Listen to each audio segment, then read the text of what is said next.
Talking a little bit about the last couple of years now, I know where I was, and I think most people can probably remember where they were when they saw the 100-metre final last year at the Olympics. Where were you, and what was going through your mind? I was at home. I watched it.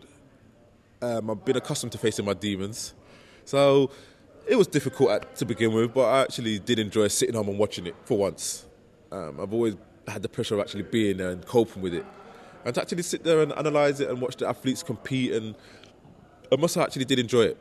I did, as tough as it was, I did enjoy it. And it also gave me a lot of determination to get myself back firing for this year. And that's the important thing. Watching it gave you a hunger again. There you go.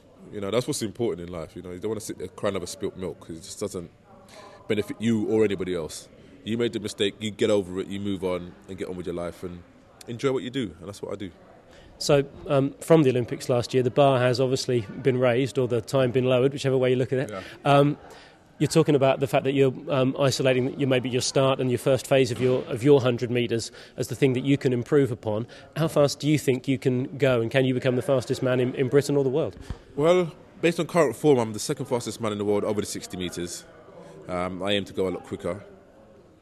Again, we're just touching up certain areas which we feel that's going to improve our time.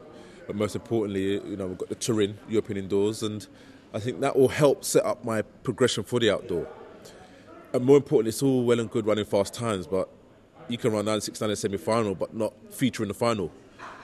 And I think what's important for me is that I peak at the right time, which is at the European World Championship final in Berlin. And as long as I cross that line before anybody else, that's all that matters. It could be in 10th flight. Times are irrelevant. Yes, it's a bonus and it's wonderful and it looks good on your CV, but the medal nobody can take away.